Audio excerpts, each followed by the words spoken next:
সবাই আমরা রাজি থাকি এবং আমাদের ইয়াং গ্রুপ যদি কাজ করতে চায় তাহলে আমরা এটা নিয়েও ভবিষ্যতে এগিয়ে যাব।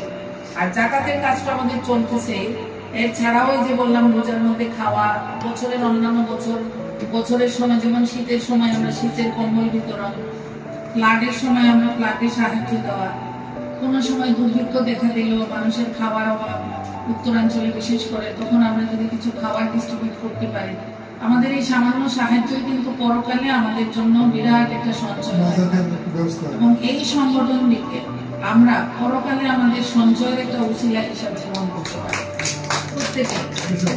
তো ইনশাল্লাহ আমি আপনাদের সবার সঙ্গে আছি, থাকবো। আমাকে আপনারা বুদ্ধি পরামর্শ দিবেন এবং কোনো ভুল হলে সেটা ধরিয়ে দেবেন।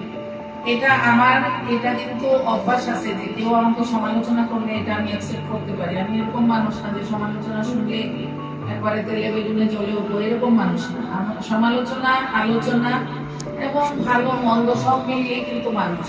তো আমি প্রথমেই আপনাদের কাছে ক্ষমা চেয়ে নিচ্ছি যদি আমার পূর্বের কোনো ভুল ভ্রান্তি হয়ে থাকে, আর ভবিষ্যতে আমরা সুন্দর মতো সবাই মিলে একসাথে কাজ করব, এই আশাবাদ ব্যক্ত করে আমি আমার বক্তব্য শেষ করছি।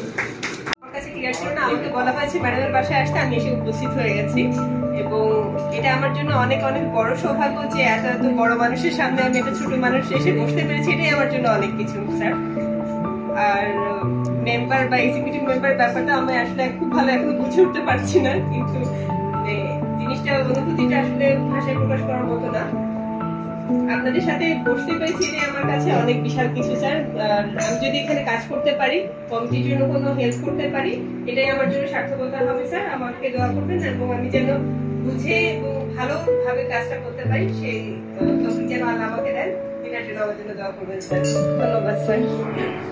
আমি অত্যন্ত ছোট একজন মানুষ আপনাদের সামনে, আপনারা সবাই আমরা বলবো যে এই মুহূর্তে আমি দেশের পেডিয়াট্রিক ম্যাডাম যেটা বলেন পেডিয়াট্রিক কার্ডিয়াক প্রোগ্রামের সবচেয়ে বড় প্রোগ্রামে বসে আছে, কারণ এর চেয়ে বড় মানুষ আর পেডিয়াট্রিক কার্ডিয়াক প্রোগ্রামে নাই।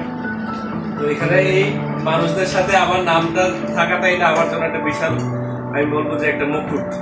আমি এই হিসেবে এটা অ্যাকসেপ্ট করে নিলাম এবং আমি যেটা বলবো ইনশাল্লাহ আবার যখন যেই কাজে আমি লাগতে পারি আমি মনে করবো স্যার এটা আমার ভাগ্য যে আপনাদের মতো বড় মানুষদের জন্য অ্যাজ ওয়েল এজ সবচেয়ে বড় কথা হচ্ছে আমরা এখানে কোনো বড় উদ্দেশ্য নাই। স্যার যেটা বললেন যে এটা কোনো অরাজনৈতিক অলাভজনক, এবং ম্যাডাম লাস্টে যে কথাটা সবচেয়ে বড় কথাটা বললেন সেটা হচ্ছে এটা হয়তো আমাদের পরকালে নাজাতের উসিলা হয়ে যাবে।